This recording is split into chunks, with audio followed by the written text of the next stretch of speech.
All right, so we're looking at kind of source reinvented study by Andres Segovia. He put it on his set of 20 etudes by Soar. So we know it as number 5, although it was not originally conceived as such. Maybe this was one of the studies that he wrote in England while he was staying there in London. But a very beautiful piece, right? So in the score, you will notice that you have half notes set as the B here, and then the D here, and then the F sharp here, right? So he's immediately telling you what to bring out, and everything else, let's just keep it on the quiet side, right? So.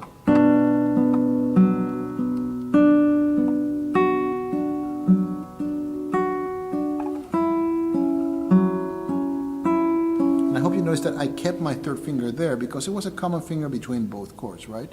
So.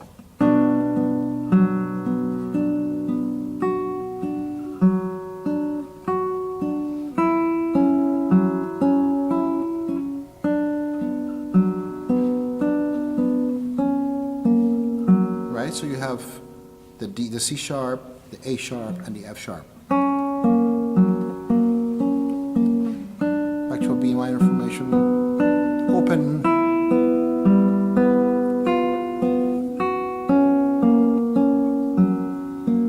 Right. So I noticed a little bit of discrepancy between what I did. Right. If you use one. Use the fingering that he had there. I cheated a little bit and I played that E sharp with 2 so I can land my bar. Both fingerings are absolutely acceptable. You can use one,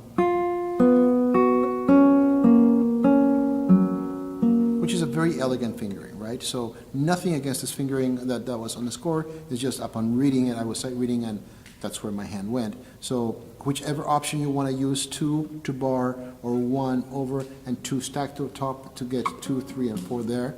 So just make sure that your hand is in a left, in a backwards position, right? So this being forward, this being backwards, right?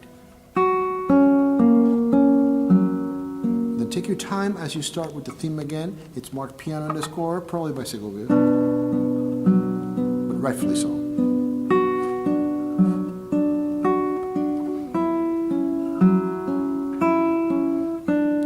A G major.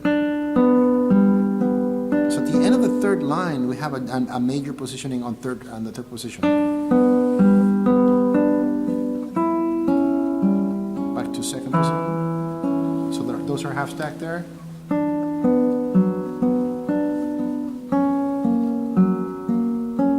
End of the first half. Right? Second half starts almost the same as the first half.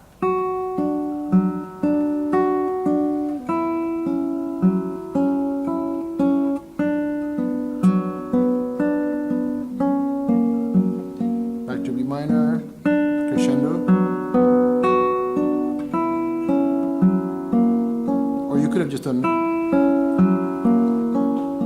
B minor. Bar in the second, 2 for the A sharp, 3 for the F sharp, right? Next section. So you have a B7 formation, right?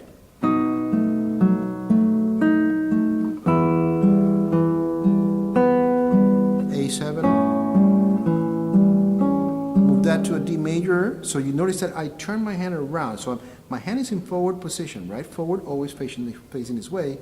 And I'm going to pivot on my second finger as I move it over to a backwards position to grab the D major chord, right? See that? Right? 4, 3, bar, 2, bar, right?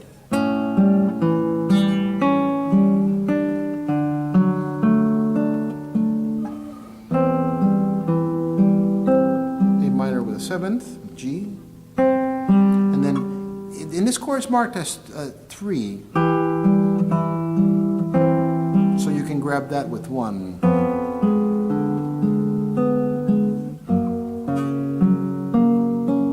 Which again is very clever of Segovia.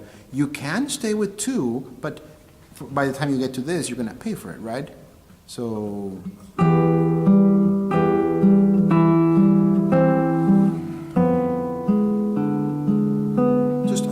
to jump. If you can prepare it so you hear, it's a little switch there, it's a little bit uncomfortable, but it's well worth the effort. So you can grab that one and 2 moves upstairs, right? Then you're also set up for this F sharp, right? So here you're in forward, a little bit more neutral when you make that bar. So rounded binary, he comes and gives you the theme again.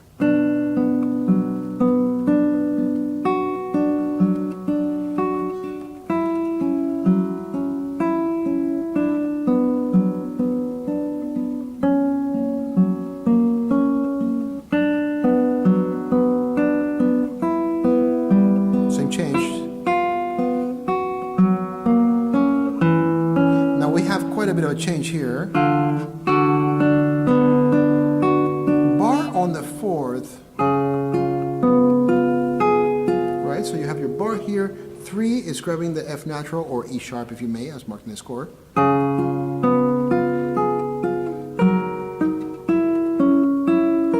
Right, this is more of a lute formation chord. It's kind of like a 7th chord.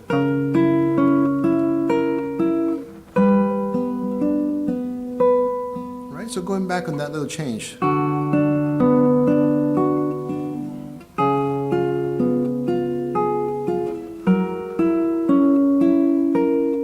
Pinky is your guide finger as you move it over, right? 4th string for the G, 5th fret, 7th fret for the pinky on the A and the B. You get the D over here in the 3rd string,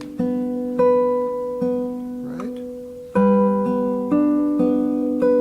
Then you're back on 2nd position, landing on 2 on the 3rd fret. Don't forget 3 here.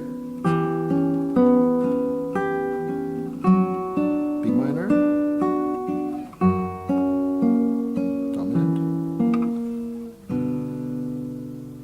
It's a beautiful piece. Have a lot of fun.